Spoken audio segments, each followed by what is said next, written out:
Good morning ma'am. आज की Jansatta newspaper के एडिटोरियल सेक्शन में कोई ऐसा आर्टिकल है जो बहुत ही ज्यादा इंपॉर्टेंट हो एग्जामिनेशन पर्सपेक्टिव से?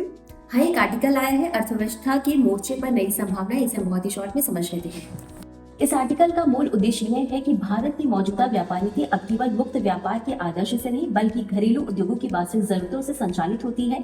एफटीए का उद्देश्य व्यापार बढ़ाना, निर्यात को अवसर देना और उपभोक्ताओं को सस्ता माल उपलब्ध कराना होता है। एक गंभीर समस्या ये उभर कर आई है कि चीन सीधे नहीं बल्कि तीसरे देशों के रास्ते एफटीए साझेदार देशों के माध्यम से अपने उत्पाद भारत में भेज रहे। इसे रूल्स ऑफ ओरिजिन का दुरुपयोग कहा गया, जहाँ वास्तविक उत्पादन किसी अन्य देश में होता है लेकिन कागजों में निर्यात एफटीए देश से दिखाया जाता है। अब कुछ डेटा को भी हम समझ लेते हैं। हाल ही में जारी की गई विदेश व्यापार के आंकड़ों के अनुसार नवंबर 2024 से नवंबर 2025 के बीच भारत का कुल निर्यात 64.05 अरब डॉलर से बढ़कर 73.99 अरब डॉलर हो गया है।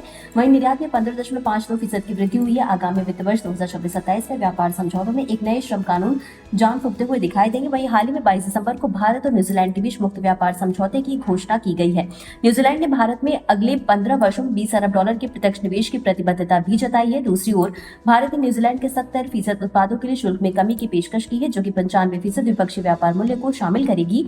ऐसे में इस समझौते से 30% उत्पादों के लिए शुल्क खत्म हो जाएगा। इस समझौते के तहत लगभग 29.97% उत्पादों की सूची से बाहर रखा गया है। वहीं एफटीए लागू होने के बाद न्यूजीलैंड के लिए भारत का शुल्क घटकर 13.18% हो जाएगा।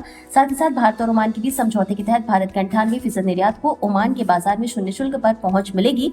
और इसी के साथ इस समझौते से भारत के कपड़ा, रत्न आभूषण, दवाई, वाहन, कृषि उत्पाद और चमड़ा उद्योग को बड़ा फायदा मिलने की भी उम्मीद बताई जा रही है। भारत से करीब 3.64 अरब डॉलर के निर्यात पर ओमान में फिलहाल लगने वाला 5% शुल्क शून्य हो जाएगा। साथ ही साथ ओमान से भारत आने वाले 95% उत्पादों के शुल्क कम होंगे। इनमें खजूर, मार्बल और पेट्रोकेमिकल उत्पाद शामिल है। वहीं पहली बार ओमान ने भारतीय पेशेवरों की आवाजाही पर व्यापक रियायतें दी हैं। और अब 1 अप्रैल 2026 से भारत ओमान समझौता लागू होने के बाद भारतीय उत्पाद और सेवा निर्यात ओमान में बढ़ सकेगा और हमारा प्रतिकूल व्यापार असंतुलन कम होगा। साथ ही साथ पिछले दिनों रूस के राष्ट्रपति व्लादिमीर पुतिन ने दिल्ली में 23वीं भारत रूस शिखर बैठक में भारत के साथ 2023 तक द्विपक्षीय कारोबार बढ़ाकर 100 अरब डॉलर किया जाना सुनिश्चित करते हुए भारत रूस मुक्त व्यापार समझौते के लिए वार्ता तेजी से आगे बढ़ाने की प्रतिबद्धता व्यक्त की है।